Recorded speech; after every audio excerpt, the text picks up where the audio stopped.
Hello दोस्तों, GK उत्कर्ष cycle में आप लोगों को स्वागत है।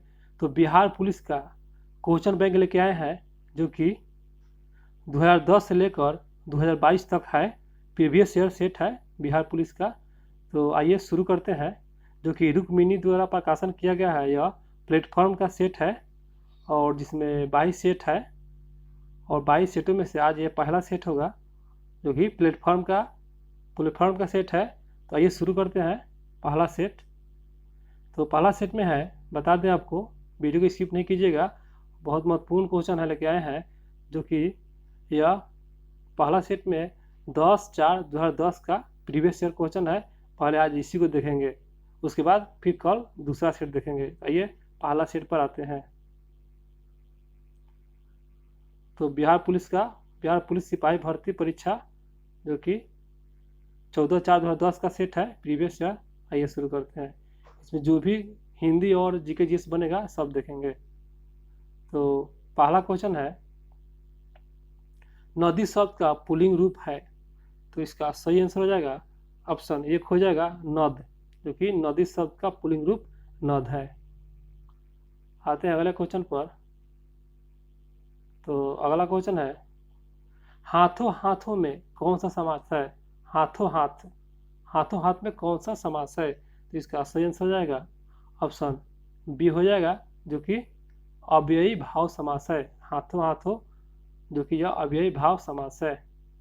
आगे देखते हैं दोस्तों, प्रीवियस ईयर सेट है, बहुत इंपॉर्टेंट है। एग्जाम में प्रीवियस ईयर से क्वेश्चन बहुत आता है, इसीलिए आप लोग इसे देखिए और लाभ उठाइए। तो उसके बाद है, जलज शब्द का अर्थ क्या है। तो इसका सही आंसर हो जाएगा ऑप्शन 1 हो जाएगा, जल में जन्म लेने वाले को ही जलज कहते हैं। इसका अर्थ यही है, जल में जन्म लेने वाले।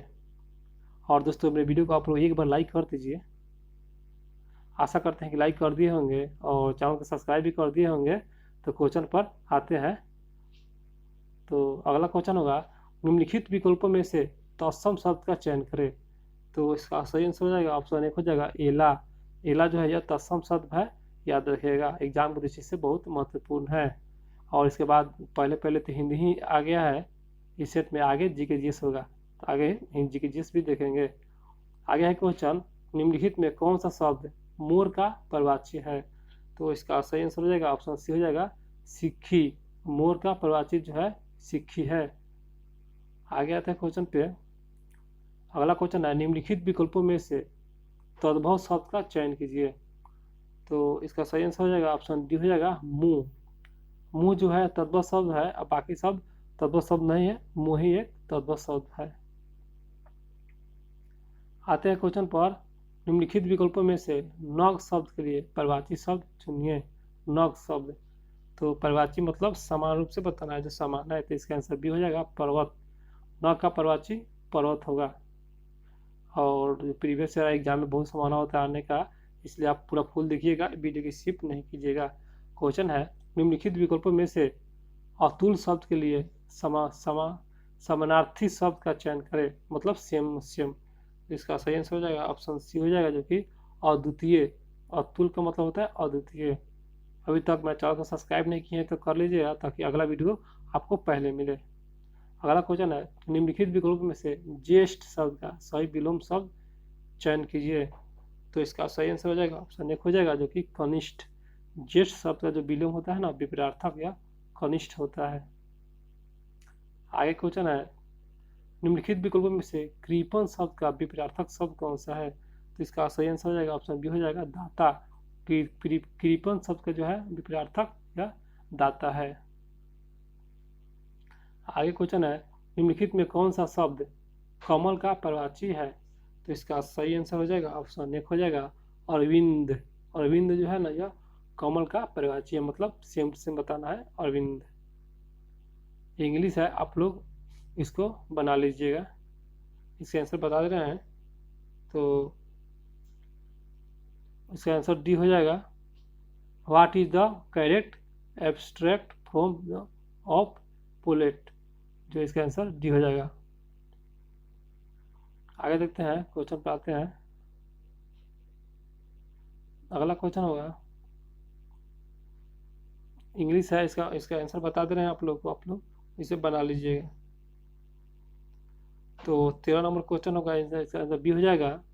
और 14 का आंसर हो जाएगा, 14 नंबर इसका आंसर 1 हो जाएगा। और आगे देखते हैं मैथ है 15 नंबर, तो 15 का आंसर हो जाएगा ऑप्शन 1 हो जाएगा। और इसके बाद मैथ है, तो आप लोग इसे वीडियो के नीचे लिंक दे देंगे, आप लोग मैथ वहाँ से बना लीजिएगा डाउनलोड करके। अब हम लोग जी के जी देखेंगे, नहीं तो वीडियो बहुत लंबा हो जाएगा। तो आते हैं जी के जी एस पर। आगे है 31 नंबर क्वेश्चन होगा, निम्न में से कौन सा सदैव स्थल पंजाब में है? तो इसका सही आंसर हो जाएगा, जो सदैव स्थल है पंजाब में है, इसका सही आंसर हो जाएगा ऑप्शन डी हो जाएगा हड़प्पा। हड़प्पा हो जाएगा, रहमान ढेरी, सराय खोला और जलीलपुर, ये सब सदैव सभ्यता का स्थल जो पंजाब में है। आगे क्वेश्चन है, महान शहीद भगत सिंह, सुखदेव और राजगुरु को जब फांसी दी गई तब भारत का वायसराय कौन था उस समय? तो उस समय जो वायसराय था यह लॉर्ड इरविन के समय यह फांसी दिया गया था। भगत सिंह, सुखदेव और राजगुरु के समय फांसी दिया गया था, उस समय वायसराय लॉर्ड इरविन है। दोस्तों अभी तक मैं चैनल को सब्सक्राइब नहीं किया है तो कर लीजिएगा और एक बार लाइक भी दे दीजिएगा। अगला क्वेश्चन है, ब्राह्मण समाज का संस्थापक, तो इसका सही आंसर हो जाएगा ऑप्शन डी हो जाएगा राजा राम मोहन राय। आगे आते हैं 33 नंबर क्वेश्चन है, 34 नंबर क्वेश्चन होगा, सॉरी दोस्तों। तो 34 नंबर क्वेश्चन कह रहा है, गौतम बुद्ध पैदा हुए थे, मतलब कहाँ पैदा हुए थे गौतम बुद्ध? तो इसका सही आंसर हो जाएगा ऑप्शन बी, लुबनी में पैदा हुए थे गौतम बुद्ध। बहुत आसान सा सवाल पूछता है, देखिए कितना आसान है। बुद्ध चरित्र का लेखक कौन था? तो इसका सही आंसर हो जाएगा ऑप्शन बी हो जाएगा, जो कि अश्व घोष। बुद्ध चरित्र के लेखक अश्व घोष। एग्जाम में इसी तरह क्वेश्चन आप लोग को आएगा, आप लोग इसे बनाइएगा, बहुत मीडियम क्वेश्चन है। सिंधु घाटी के निवासियों को किस धातु का ज्ञान प्राप्ति नहीं था? तो इसका सही आंसर हो जाएगा ऑप्शन सी हो जाएगा, लोहा का प्राप्ति नहीं हुआ था। सिंधु घाटी के निवासी थे ना, उनको लोहा का ज्ञान नहीं था। आगे आते हैं क्वेश्चन पे। आगे क्वेश्चन होगा, दिल्ली के किस सुल्तान ने घोड़े को दागने की प्रथा प्रारंभ किया थी? तो प्रारंभ की थी, तो इसका सही आंसर हो जाएगा ऑप्शन सी हो जाएगा, अलाउद्दीन खिलजी द्वारा यह घोड़े दागने का प्रथा शुरू किया गया था, अलाउद्दीन खिलजी के द्वारा। आगे क्वेश्चन है, चालुक्य वंश की राजधानी, इसका सही आंसर हो जाएगा ऑप्शन एक हो जाएगा, वह तापी है चालुक्य वंश की राजधानी। अगला क्वेश्चन है, प्राचीन भारत में निम्नलिखित में से किस शासक ने जैन धर्म स्वीकार कर संन्यास लिया था?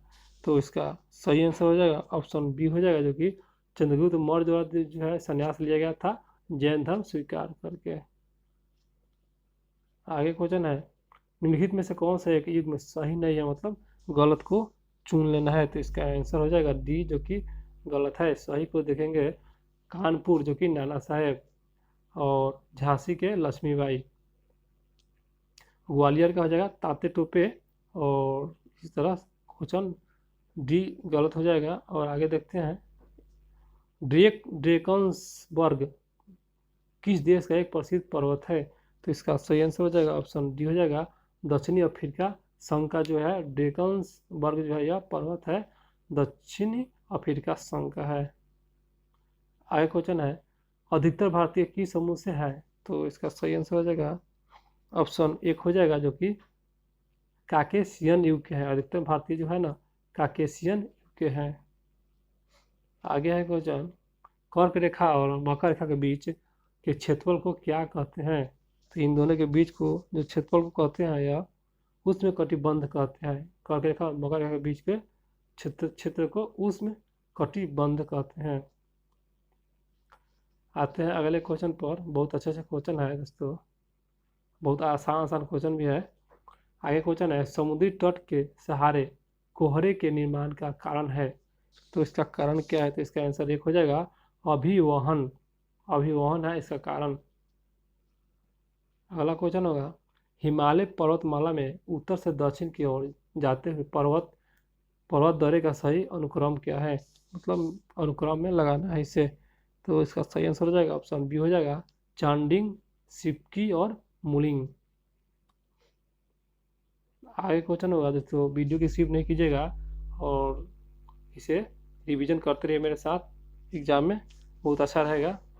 आते हैं अगला क्वेश्चन पर, गंगा नदी की सहायक नदी में उत्तर की ओर बहने वाली नदी कौन सी है? उत्तर की ओर गंगा की सहायक नदी के संदर्भ में ये बात है, तो इसका आंसर सी हो जाएगा, सोन नदी, जो कि उत्तर की ओर बहने वाली नदी है, सोन, गंगा की सहायक नदी। आगे क्वेश्चन होगा, भारत में शुष्क खेती के अंतर्गत एक प्रमुख फसल निम्नलिखित में से कौन सी है? तो इसका सही आंसर हो जाएगा ऑप्शन सी हो जाएगा, बाजरा, जो कि शुष्क खेती के लिए है और प्रमुख फसल है बाजरा। अगला क्वेश्चन है 48वां क्वेश्चन होगा, निम्नलिखित नदी समूह में से किस समूह की नदी का उद्गम मानसरोवर झील के निकट है? तो इसका सही आंसर हो जाएगा ऑप्शन सी हो जाएगा, जो कि ब्रह्मपुत्र, सतलज और सिंधु, जो कि यह मानसरोवर के निकट है, ब्रह्मपुत्र, सतलज और सिंधु। आगे क्वेश्चन होगा, उत्तर से दक्षिण की ओर जाते हुए नीचे दिए गए पर्वत श्रेणी का कौन सा अनुक्रम सही है? ऊपर से नीचे सजाना है, तो इसका सही आंसर हो जाएगा ऑप्शन सी हो जाएगा, सोन पर्वत श्रेणी, कैमूर पर्वत श्रेणी और रामगढ़ पर्वत श्रेणी। आगे देखते हैं, आगे क्वेश्चन होगा, भारत का अनन्य आर्थिक क्षेत्र संलग्न क्षेत्र के आगे समुद्र में कितनी दूरी तक है? ये जो है अनन्य क्षेत्र बताना है संलग्न क्षेत्र के आगे, तो इसका सही आंसर हो जाएगा ऑप्शन बी हो जाएगा, 200 समुद्री मील। आगे आते हैं क्वेश्चन पर, आगे होगा, निम्नलिखित राष्ट्रीय मार्गों में से किसकी सबसे अधिक लंबाई है? तो इसका सही आंसर हो जाएगा ऑप्शन सी हो जाएगा, कोलकाता से हाजिरा, जो कि सबसे ज़्यादा लंबाई है, कोलकाता से हाजिरा, जो कि राष्ट्रीय राजमार्ग है। आगे देखते हैं, आगे क्वेश्चन है, भारत का देशांतरीय विस्तार, तो इसका सही आंसर हो जाएगा ऑप्शन बी हो जाएगा, 68°7 से पूर्वी से 97°25 से पूर्वी तक भारत का देशांतरीय विस्तार है। अगला क्वेश्चन है, लक्षद्वीप समूह में प्रवाल द्वीप की संख्या बताना है, तो इसका सही आंसर हो जाएगा ऑप्शन सी हो जाएगा 12, जो लक्षद्वीप समूह में प्रवाल द्वीप की संख्या 12 है। आते हैं अगले क्वेश्चन पर, तो 54 नंबर क्वेश्चन है, कह रहा है, निम्न द्वीपों में अरब सागर में स्थित द्वीप कौन सा नहीं है?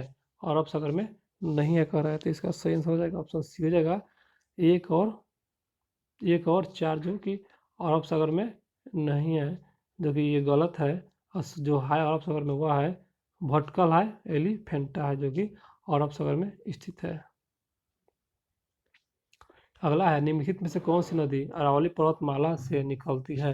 तो इसका सही आंसर हो जाएगा ऑप्शन सी हो जाएगा, लूनी, जो कि राजस्थान में है, यह अरावली पर्वतमाला से निकलती है। आगे देखते हैं 56 नंबर क्वेश्चन, यह है, निम्नलिखित में से किसे आधुनिक मनु कहा जाता है?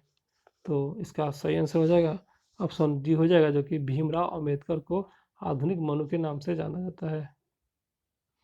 अगला क्वेश्चन है, हमारे देश में किस राज्य की कार्यपालिका शक्ति का प्रावधान है? तो इसका सही आंसर हो जाएगा ऑप्शन सी हो जाएगा, यह राज्यपाल, जो कि राज्य की कार्यपालिका शक्ति का प्रधान होता है राज्यपाल। आते हैं अगला क्वेश्चन पे। अगला क्वेश्चन है, हमारे संविधान के भाग 3 में उबंधित धर्म की स्वतंत्रता अधिकार की अभिव्यक्ति किस प्रकार की है? तो इसका सही आंसर हो जाएगा ऑप्शन सी हो जाएगा, उपयुक्त दोनों, जो कि नकारात्मक है और सकारात्मक है। हमारे भाग 3 में उबंध धर्म की स्वतंत्रता का अधिकार जो है नकारात्मक और सकारात्मक दोनों है। अगला क्वेश्चन है, भारत में नागरिकता संबंधी विधान बनाने के प्राधिकरण प्राप्त है? तो इसका सही आंसर हो जाएगा ऑप्शन 1 हो जाएगा, जो कि संसद को है नागरिकता संबंधी विधान बनाने का प्राधिकार, यह सिर्फ संसद को है। आगे है, हमारे संविधान के किस अनुच्छेद में पर्यावरण संरक्षण तथा संवर्धन उपबंध है? तो इसका सही आंसर हो जाएगा ऑप्शन बी हो जाएगा, जो कि अनुच्छेद 48 के क से संबंधित है, पर्यावरण संरक्षण संवर्धन उपबंध। आगे क्वेश्चन होगा, भारतीय संविधान में सार्वजनिक व्यक्ति मताधिकार की व्यवस्था किस अनुच्छेद में उल्लेखित है? तो इसका सही आंसर हो जाएगा ऑप्शन सी हो जाएगा, जो कि अनुच्छेद 326 में जो है व्यक्ति मताधिकार की व्यवस्था अनुच्छेद जो लिखी है 326 में है, सार्वजनिक व्यक्ति मताधिकार। आगे क्वेश्चन होगा, संविधान के प्रारूप समिति के अध्यक्ष डॉक्टर भीमराव अम्बेडकर ने किस अनुच्छेद को संवैधानिक का हृदय एवं आत्मा कहा था? तो इसका सही आंसर हो जाएगा ऑप्शन सी हो जाएगा, अनुच्छेद 32 को कहे थे संवैधानिक का हृदय और आत्मा यह भीमराव अम्बेडकर। दोस्तों अभी तक मेरे चैनल को सब्सक्राइब नहीं किए हैं तो कर लीजिएगा ताकि अगला सेट आपको पहले मिले। तो क्वेश्चन पर आते हैं, सर्वोच्च न्यायालय को संविधान के किस अनुच्छेद समूह से न्यायिक पुनर्वलोकन की शक्ति प्राप्त होता है? तो इसका सही आंसर हो जाएगा ऑप्शन सी हो जाएगा, अनुच्छेद 13 और 251 और 254 ये सब न्यायिक पुनर्वलोकन से संबंधित है और शक्ति प्रदान करता है। 13, 251 और 254। अगला क्वेश्चन होगा, भारत के महान्यायवादी जो नियुक्ति कौन करता है? तो इसका सही आंसर हो जाएगा ऑप्शन सी हो जाएगा, राष्ट्रपति द्वारा नियुक्ति किया जाता है। स्वतंत्र भारत के प्रथम कानून मंत्री कौन थे? स्वतंत्र भारत के संदर्भ में बात है, इसका आंसर सी हो जाएगा, जो कि डॉक्टर भीमराव अम्बेडकर थे कानून मंत्री। और आगे क्वेश्चन पर आते हैं, अगला क्वेश्चन होगा दोस्तों 66 नंबर क्वेश्चन है, और भारत एक है, तो भारत एक क्या है? तो ये तो बहुत आसान क्वेश्चन है, इसका आंसर सी हो जाएगा, राज्यों का संघ है। भारत एक राज्यों का संघ है। अगला क्वेश्चन है, राज्यपाल की नियुक्ति किसके द्वारा की जाती है? तो इसका सही आंसर हो जाएगा ऑप्शन बी हो जाएगा, जो कि राष्ट्रपति द्वारा किया जाता है। राज्यपाल की नियुक्ति राष्ट्रपति द्वारा। अगला है, भारत में केंद्रीय मंत्रिपरिषद किसके प्रति उत्तरदायी है? तो इसका सही आंसर हो जाएगा ऑप्शन एक हो जाएगा, लोकसभा के प्रति उत्तरदायी है। केंद्रीय मंत्रिपरिषद लोकसभा के प्रति उत्तरदायी है। अगला है, भारत के राष्ट्रपति का कार्यकाल कितने वर्ष का है? तो भारत के राष्ट्रपति का कार्यकाल होता है यह 5 वर्ष का होता है। अगला है, भारतीय संविधान की प्रस्तावना में 42वें संविधान संशोधन द्वारा कौन से शब्द जोड़े गए थे? तो इसका सही आंसर हो जाएगा ऑप्शन डी हो जाएगा, समाजवादी, धर्मनिरपेक्ष और राष्ट्र की अखंडता, यही सब 42वां संविधान में जोड़ा गया था। फिर से एक बार बता दे रहे हैं, समाजवादी, धर्मनिरपेक्ष और राष्ट्र की अखंडता। आगे क्वेश्चन है, रेलवे प्लेटफॉर्म के किनारे पर खड़े बालक के सामने तेजी से रेलगाड़ी के गुजरने पर बालक, तो इसका सही आंसर हो जाएगा ऑप्शन सी हो जाएगा, गाड़ी की ओर गिर सकता है इसी कारण गुजरने पर। आते हैं अगले क्वेश्चन पे। तो अगला क्वेश्चन होगा, टेलीविजन के सिग्नल एक निश्चित दूरी के आगे स्थान पर साधारणतः नहीं प्राप्त हो पाती, क्यों? इसका कारण क्या है? तो दोस्तों इसका आंसर डी हो जाएगा, जो कि पृथ्वी वक्रता के कारण सिग्नल वहां तक नहीं पहुंच पाता है। यही कारण है कि जो मतलब आगे स्थान पर मतलब सुनाई नहीं दे पाती है। अगला क्वेश्चन है, वर्षा के बूंद गोल होते हैं, ये तो बहुत आसान है और एग्जाम में इस तरह ही क्वेश्चन पूछेगा, जल का पृष्ठ तनाव के कारण जो है गोल होते हैं।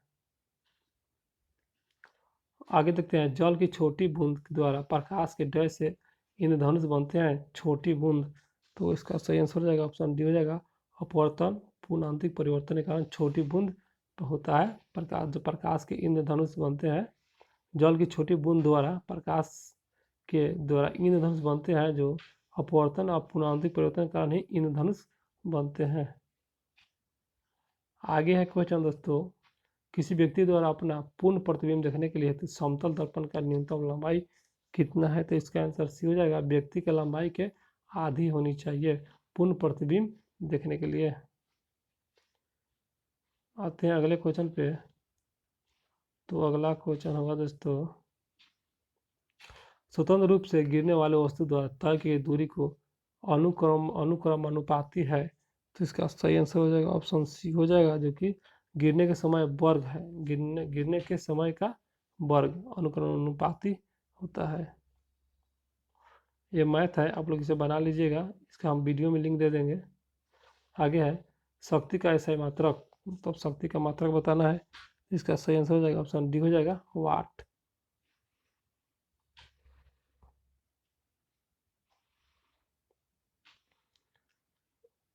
उसके बाद है 80 नंबर क्वेश्चन होगा, निम्नलिखित में से कौन सी घटना ध्वनि के तरंगों द्वारा प्रदर्शित नहीं की जाती है। तो इसका सही आंसर हो जाएगा ऑप्शन सी हो जाएगा ध्रुवन, क्योंकि ध्वनि तरंगों के द्वारा प्रदर्शित नहीं होता है, इसका आंसर ध्रुवन हो जाएगा। अगला क्वेश्चन है, सूरा से शुद्ध अल्कोहल किस प्रकार से प्राप्त होता है। सूरा से शुद्ध अल्कोहल, तो यह दोस्तों बी हो जाएगा, आसवन विधि द्वारा सूरा से शुद्ध अल्कोहल प्राप्त होता है, आसवन विधि द्वारा। अगला क्वेश्चन होगा, कुछ समय तक खुले में रख दिए जाने पर दूध खट्टा हो जाता है, ये बात सही है। और जिसके कारण जो खट्टा होता है वह निम्नलिखित में किसका मतलब किसका बन जाता है। तो इसका सही आंसर हो जाएगा ऑप्शन सी हो जाएगा, यह लैक्टिक अम्ल बन जाता है। जब खट्टा होता है तो यह लैक्टिक अम्ल बन जाता है। आगे है, कांच के फ्लक्स में भरे द्रव के द्रव्यमान को गर्म करने पर, तो इसका आंसर जो डी हो जाएगा, यह फ्लक्स में द्रव का तल पहले कुछ गिरेगा और तत्पश्चात बढ़ना प्रारंभ करेगा। आगे है, सागर जल में सर्वाधिक मात्रा में पाए जाने वाले पदार्थ। तो इसका सही आंसर हो जाएगा ऑप्शन बी हो जाएगा, जो कि साधारण लवंग है, जो कि सागर जल में जो साधारण लवंग पाया जाता है सबसे ज़्यादा मात्रा में। आगे है, प्रोड्यूसर गैस रासायनिक रूप से निर्मित होता है। तो इसका सही आंसर हो जाएगा ऑप्शन बी हो जाएगा, CO+N2, यह प्रोड्यूसर गैस रासायनिक रूप से निर्मित होता है। अगला है, डोलोमाइट एक अयस्क है किसका। तो सही आंसर हो जाएगा ऑप्शन एक हो जाएगा, यह मैग्नीशियम का अयस्क है, डोलोमाइट मैग्नीशियम का अयस्क है। अगला है, निम्नलिखित में से कौन सी रासायनिक रूप से क्रिया नहीं है। तो रासायनिक रूप से अब क्रिया नहीं है, तो इसका सही आंसर हो जाएगा ऑप्शन बी हो जाएगा, पानी का भाप बनना, यह भौतिक प्रक्रिया है, रासायनिक नहीं है। जो रासायनिक है, लोहे में जंग लगना और दूध से दही बनना रासायनिक है, और कोयले का जलना ये सब रासायनिक का उदाहरण है। आते हैं दोस्तों अगला क्वेश्चन पर। तो अगला क्वेश्चन है, ये मैथ है, नहीं मैथ नहीं है, 88 नंबर, एक अम्ल घोल के pH मान होता है। तो इसका सही आंसर हो जाएगा ऑप्शन एक हो जाएगा, जो कि 7 होता है। अम्लीय जो होता है 7 से कम होता है और क्षारीय 7 से अधिक होता है।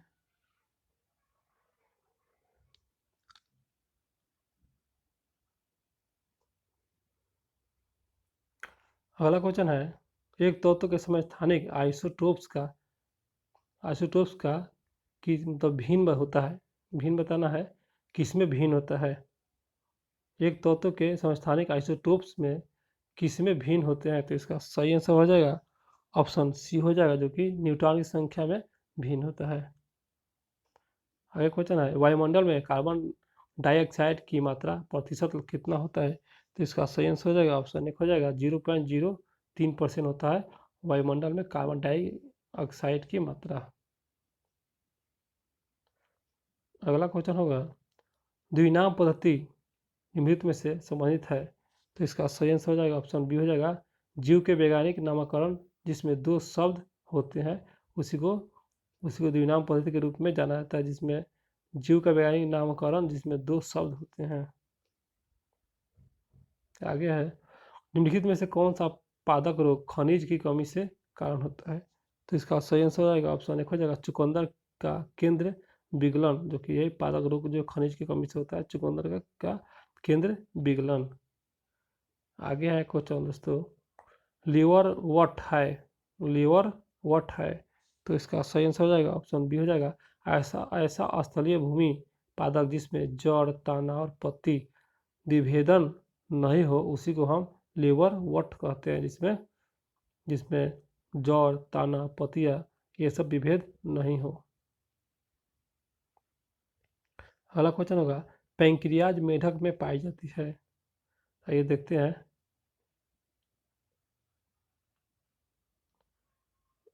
तो इसका सही आंसर हो जाएगा ऑप्शन सी हो जाएगा, अमाशय और डिओडियनम के बीच पाया जाता है। अमाशय और डिओडियनम के बीच में पाया जाता है। अगला है, मेढक के हृदय में निम्नलिखित भाग होते हैं। तो आइए देखते हैं, इसका सही आंसर हो जाएगा ऑप्शन 1 हो जाएगा। 2 अलिंद होता है और 1 निलय होता है। मेढक के हृदय में 2 गो अलिंद और मेढक के हृदय में 1 निलय होता है। अगला है एंडोसिस्टियम पाया जाता है, तो इसका सही आंसर हो जाएगा ऑप्शन बी, हड्डी के आंतरिक भाग में एंडोसिस्टियम पाया जाता है। अगला है पेशीय ऊतक की उत्पत्ति होती है, तो इसका सही आंसर हो जाएगा ऑप्शन सी हो जाएगा, मेसोडर्म कोशा में होता है। मेसोडर्म कोशा में पेशीय ऊतक की उत्पत्ति होता है। अगला क्वेश्चन है निम्नलिखित में से किसकी उपस्थिति के कारण पादप कोशिका को प्राणी कोशिका सेल पहचाना जा सकता है, तो इसका सही आंसर हो जाएगा ऑप्शन बी हो जाएगा, कोशिका भित्ति, जो कि पादप कोशिका के प्राणी कोशिका सेल से पहचाना जा सकता है कोशिका भित्ति द्वारा। ग्रेना निम्नलिखित में किसका घटक है? ग्रेना, तो इसका सही आंसर हो जाएगा ऑप्शन 1 हो जाएगा, जो कि हरित लवा का भाग है ग्रेना। आगे क्वेश्चन है 100 नंबर होगा कैल्सीभूत उपस्थित कैल्सीभूत उपास्थि पाई जाती है, तो इसका सही आंसर हो जाएगा ऑप्शन बी हो जाएगा, जो कि सुप्रा एस्केपुला में पाया जाता है। उपास्थि जो पाया जाता है सुप्रा एस्केपुला में पाया जाता है। तो दोस्तों 100 क्वेश्चन हो चुका है। फिर अगला वीडियो जो अगला मतलब सेट लेकर आएंगे प्रीवियस ईयर का, तो मेरे चैनल को सब्सक्राइब कर लीजिए और एक बार आप लोग लाइक कर दीजिए। तो अगला वीडियो में फिर मिलते हैं, फिर अगला सेट लेकर प्रीवियस ईयर का।